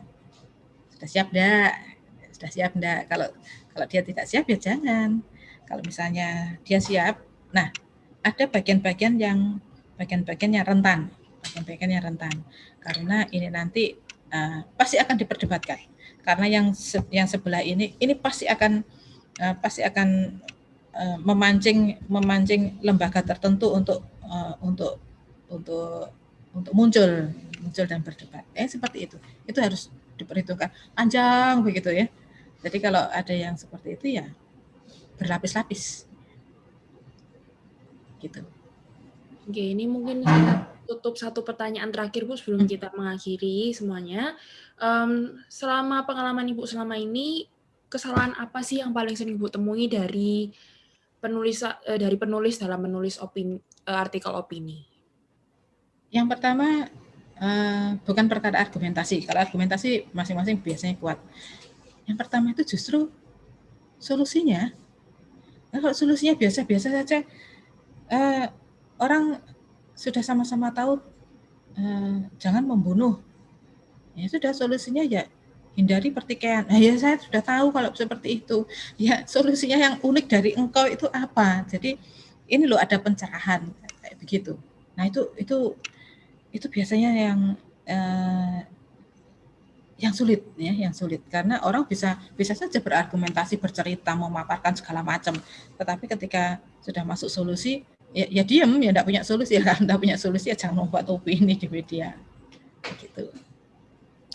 Oke Bu, terima kasih atas semua jawabannya untuk pertanyaan-pertanyaannya. Dan kalau boleh saya tarik benang merahnya, mungkin dalam menulis opini itu yang penting argumentasinya harus kuat dengan fakta, data, dan contoh kasus ya Bu ya. Dan penguatannya itu dan gagasannya itu harus kuat ya, itu yang paling penting. Gitu teman-teman. Oke, terima kasih sekali lagi kepada Bu Enda yang sudah memberikan wawasan dan materi mengenai penulisan opini di media massa untuk kita semua hari ini. Dan mungkin sebelum kita mengakhiri, kita mau foto bersama dulu ya untuk mendokumentasikan momen ini. Mungkin bisa diambil alih, panitia. Halo teman-teman, halo Ibu, terima kasih atas ini materinya. Ayo guys, kita foto dulu untuk kenang-kenangan. Kan kalian sudah meluangkan waktu di sini. Mari kita foto bersama. Mungkin bisa on cam dulu ya teman-teman. Kita foto dulu sebentar. On cam sejenak ditunjukkan wajah cantik gantengnya. Iya. Dari tadi sudah malu-malu. Wih. Mari kita berfoto guys.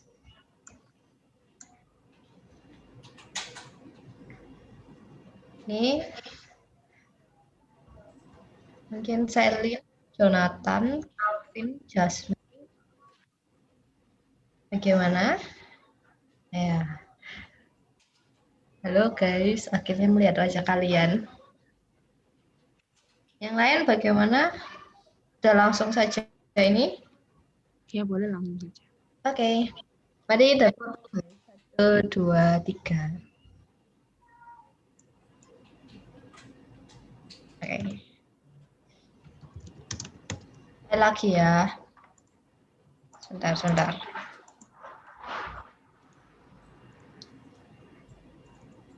Oke, mari kita berfoto sekali lagi, guys.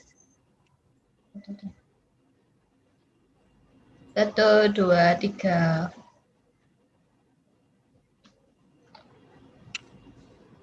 Oke. Sudah. Terima kasih. Terima kasih. Oke, semuanya kita sudah sampai di penghujung acara. Sekali lagi, mengucapkan terima kasih pada Bu Enda yang sudah menyempatkan waktu dan bersedia untuk membagikan wawasan dan informasi kepada teman-teman semuanya. Dan juga terima kasih pada teman-teman yang sudah hadir. Sebelumnya, mari kita tutup dalam doa. Doakan saya secara Kristiani. Tuhan, terima kasih telah sertai kami selama berjalannya pelatihan ini. Tuhan berkati sehingga apa yang disampaikan oleh Bu Enda bisa bermanfaat bagi kami di kehidupan sehari-hari kami. Terima kasih Tuhan. Amin.